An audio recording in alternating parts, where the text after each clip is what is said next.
everyone, this is J.M.Wong again. Welcome to another video. It has been a long time since I posted a video where I just talk and stuff like this, and you know, it has been hard, like because of what's happening in Hong Kong, and I don't really have the mood to like film myself talking. As you can see, I'm not so energetic as before.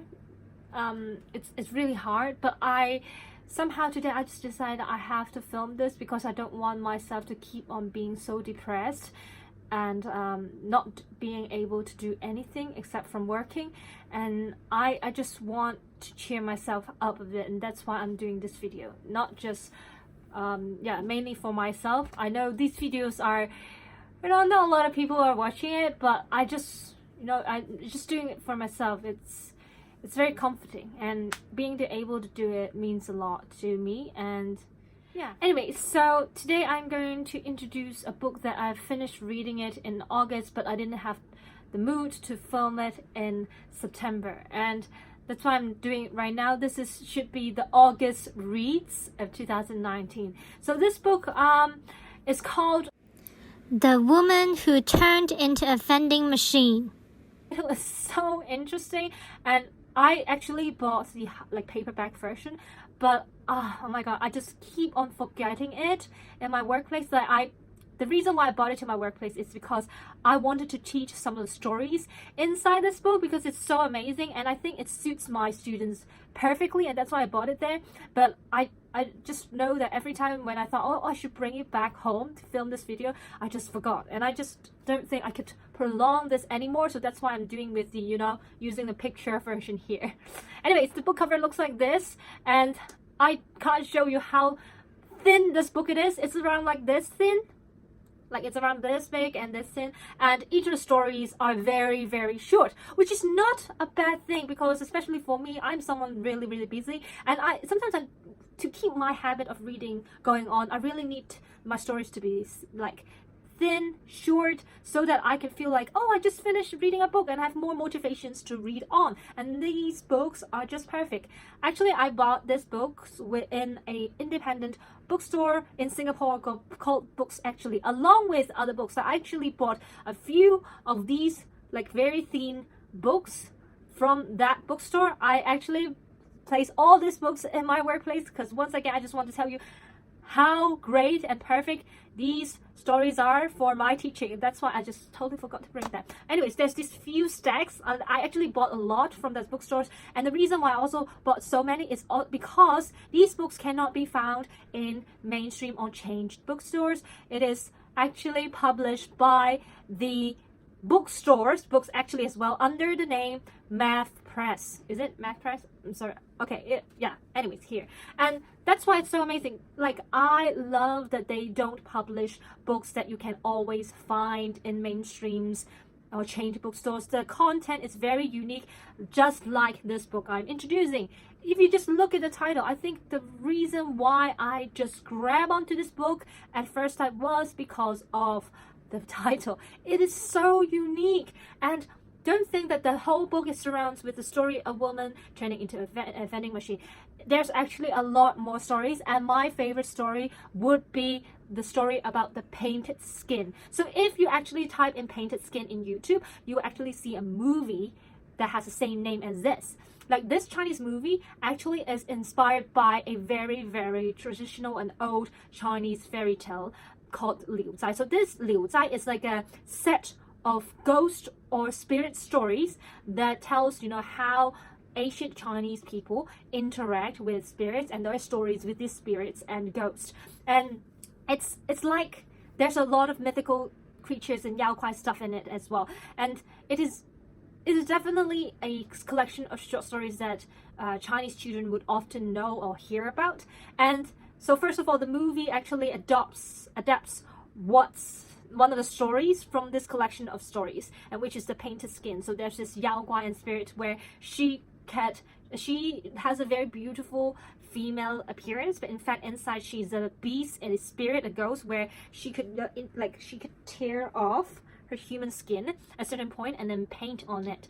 And so there's this movie, and inside the book, there's also one story, The Painted Skin, which is inspired by this a traditional Chinese fairy tale, and somehow it reflects, like, even though it's talking about this beast, this spirit, and how horrible it is reflecting the concepts of feminism, or if you know less, it's like the problem of putting makeup, about natural beauty and people's acceptance for it. It's like what I really like about this book is that they often adopt a lot of the methodologies, fairy tales into the writing, but at the same time they are reflecting what's happening in reality and society. Other than the painted skin story, there's also the typical cow herd and the weaver. You know, the story about a fairy who went down to the mortal world to, you know, take a bath with her siblings, and somehow her wings were stolen by a cow herd, and they had to got married, and then later rejections came and stuff like this, and they can only, well, eventually they can only meet each other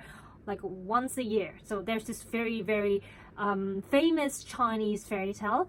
And of course, other than Chinese fairy tales, the author also adopts like mythologies that are not like known by a lot of people, like the silkies. Like a lot of people might know about mermaids, but they rarely know about the silkies. Silkies are like seal spirits, and they have the skin, and if their skin is stolen, they become this, they can turn into beautiful women, but if their skin is being stolen, they would have to stay with the men who stole their skin, and they cannot go back to the sea, something like that. So they have the silky stuff like this. And what I really love these books written by Singaporean writers is that they often like adopts culture and methodologies from different cultures, not just the mainstream, the typical Sleeping Beauty, Cinderella, Greek methodology stuff. And for me, it's like learning new things again. And for this author, it's really great that she even the author even write a footnote at the back, like explaining all the context, all the backstories behind her stories.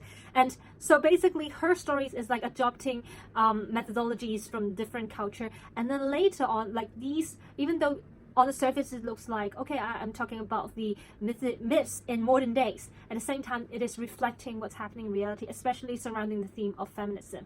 I remember this one story about, I forgot the title because I didn't bring my book, but this title is My Mother Loves Me a Lot. And like perhaps looking at the title you might think, oh, it might be talking about mother's love, but it's in fact like irony, like sarcasm towards what's so-called mother's love. And so I really like this book, and it's really useful for me to teach my kids about feminism or gender equality, gender stereotypes, stuff like this. And with these stories so short, but there's so much meaning in it, not just like children's book where it's like just for children's, obviously. These are just very short stories for adults, teenagers, and there's this difference here, and that's why it's so useful for me to teach my kids, especially like concerning certain topics that need to be taught. So yeah, I am so grateful that I have actually encountered this book, and this writer have produced this book, because it's amazing. And yes, if you're looking for a short books with very short stories to read it, definitely go and check out this book. If you're a teacher, you're looking for good stories for students from high schools, secondary schools, and your kids are just afraid, you know, like my kids who are second language speakers are afraid of using English, do check out that book as well. The words are not too difficult, but the stories are meaningful and not childish at all, and there's a topic for you to discuss other than the story on its own. And yeah, I guess that's it. Hope you like this video, and I hope I would keep on filming these. The September reads will probably come soon because it's October already. In fact, I've actually finished a book, but once again, yeah, one video for this week is enough. And yeah, anyways, stay tuned. And if you like this video, remember to give a big thumbs up. And yes, let's end this video by saying, remember to stop existing, start living, and be alive. Yeah, bye.